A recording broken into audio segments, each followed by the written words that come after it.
नमस्कार, मैं हूं डॉक्टर प्रियंका सोनी। स्वागत है आपका TV20 न्यूज़ में।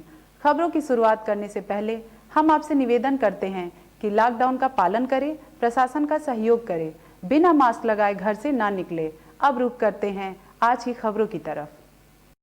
आजमगढ़ जिलाधिकारी ने कहा कि 31 गांव में विलेज टाउन के जो डोर टू डोर और अभी 17, 18, 19 सर्वे हुए हैं, उसका भी 1,53,000 पॉपुलेशन को कवर करते हुए डोर टू डोर का काम पूरा हो गया है।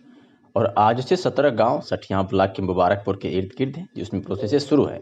जो 31 गांव विलेज टाउन के थे, उसमें 1,35,793 पॉपुलेशन कवर हुई है। 21,194 घर, जिनमें 14 दिन से कम अवधि में आए हुए कोई विदेशी नहीं मिला और 14 दिन के अंदर आए हुए देश के किसी अन्य हिस्से से नहीं मिला। 1 महीने के अंदर आए हुए विदेश से 49 लोग मिले और 868 देश के अन्य हिस्सों से मिले। 93 लोगों को श्वास की कुछ समस्याएं मिली। 125 लोगों को फीवर और 143 को खांसी। इस काम में प्लान कर दिया है, इस सप्ताह में जो भी श्वास के रोगी हैं, अनिवार्य रूप से खांसी श्वास वालों को 100% सैंपलिंग 4 दिन के अंदर चला जाएगा। आइए सुनाते हैं कि जिलाधिकारी ने क्या कुछ कहा।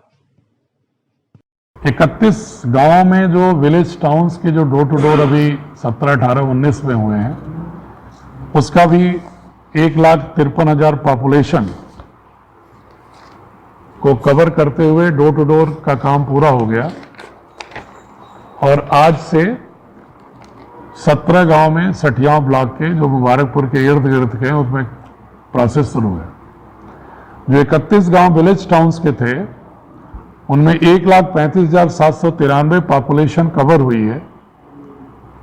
21,194 घर, जिनमें 14 दिन से कम अवधि में आए हुए कोई विदेशी नहीं मिला और 14 दिन से कम आया हुआ कोई देश के अन्य हिस्से से नहीं मिला।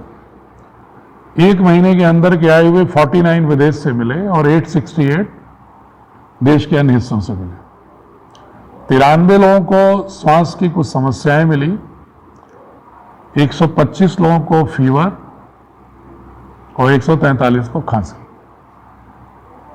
इसका हमने प्लान कर दिया है, इसी सप्ताह ये जो भी श्वास के रोगी हैं, अनिवार्य रूप से खांसी और श्वास वालों का 100% सैंपलिंग अगले 4 दिन के अंदर होकर के चला जाएगा, ताकि हम उसके बारे में मुतमईन हो सकें डोर टू डोर के बारे में।